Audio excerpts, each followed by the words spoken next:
What is the hardest ETF tax issue? Without a doubt, it's the AMIT cost-based adjustment. What on earth is that, you might be thinking?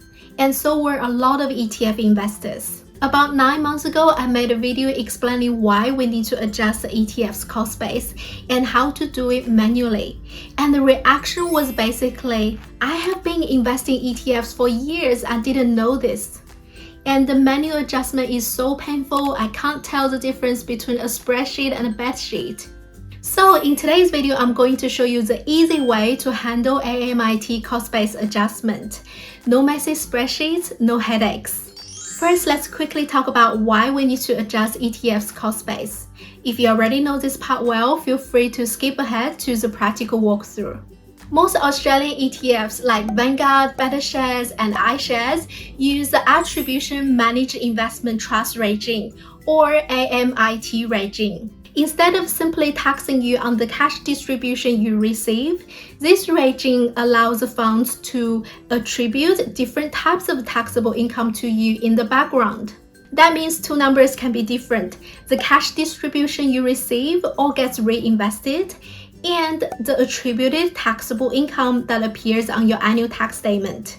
For your tax return, you have to report the full amount and the exact type of income shown on the annual tax statement, formerly called Attribution Managed Investment Trust Member Annual Statement, or AMAA statement for short. If you received more cash than the taxable income attributed to you, the statement will show excess, decreased cost base. That extra bit of cash hasn't been taxed yet. So today you need to lower your cost base. With a lower cost base, your future capital gain will be higher when you eventually sell, and that's when the remaining tax is effectively collected. If you received less cash than the taxable income attributed to you, the statement will show shortfall, increased cost base. That means you have effectively prepaid some tax. So today you need to increase your cost base. With a higher cost base, your capital gain will be smaller when you eventually sell. So you pay less tax then, and your overall tax position is even. In practice, this means every year you should adjust the cost base of your ETF unit using this section on your AMAA statement. If you wait until you sell, especially after many years and multiple parcels, applying those yearly adjustments in one go becomes a nightmare. If you want to learn how to adjust manually, check out my other video. In this video, we are switching easy mode on, and I'm walking you through how to use Sharesight to handle it quickly and easily.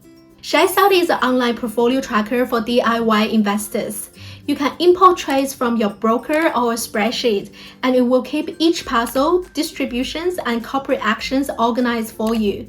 It gives you a clear breakdown of your total returns, including capital gains, income, and currency movements.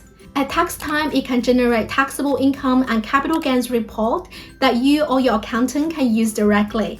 Sharesight has a free plan, but the feature I'm showing today requires a paid plan. If you like to try it, you can use my link below to save 4 months on any paid annual plan. Adjusting the AMIT cost base in Sharesight is actually built into your normal end-of-year tax reporting workflow. Once you are in your Sharesight account, run the taxable income report. Set the date to the last financial year. Click Advanced Options and make sure you tick Show Holding Totals. You will see that under each ETF, there is a gray button that says Enter Annual Tax Statement Components. That's where we plug in the data from your AMAA statement. ETF issuers will usually email you in July or August to let you know your AMAA statement is ready. You can then download it from the share registry they use. Here is a quick table of some common ETF issuers in Australia and their registries. The AMAA statements from different ETF issuers all follow a very similar layout, so I will use A200 as an example here. Once you have seen it, you can repeat the same steps for any other ETF. Click on the gray button under A200. I like to have this screen on one side and the statement on the other. We basically go through this line by line. You can find 13U, 13C, 13Q, and 13R in Part A, the summary. Simply copy and paste those numbers across. The next 5 rows are all about capital gains. Some rows have codes, others don't.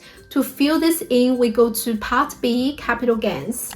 You can see the net capital gains figure, but the box on the left is grayed out because it's actually just the total of those two amounts. For discounted capital gains, simply add up this discounted amount. In this example, it's $2.08 and enter the total. The row called capital gains in Sharesight is for non-discounted capital gains. So if there is anything under other method on your statement, add those up and put the total here. In this case, it's just 0. Once you have done that, check that the net capital gains in Sharesight matches the net capital gains figure on your statement. If it matches, you have got this part right. The AMIT CGT gross up amount is just below that. Copy that into this field. The current year capital gains, 18H, is simply 18A plus the CGT concession. You can see that the total here in Sharesight matches 18H in part A of the statement, which confirms everything ties up. The next 3 items, 20E, 20M, and 20O, are easy again.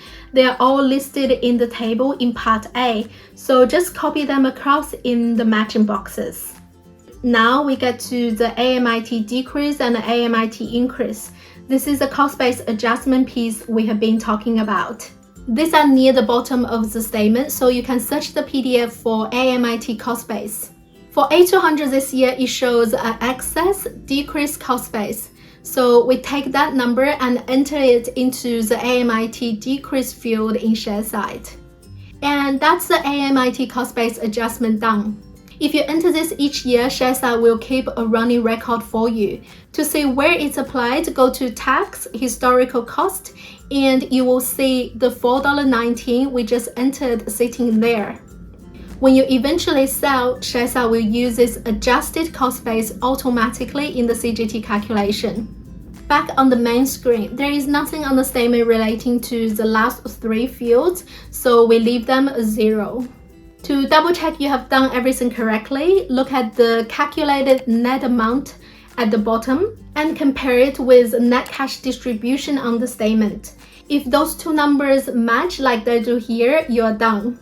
Simply repeat this process for every ETF in your portfolio.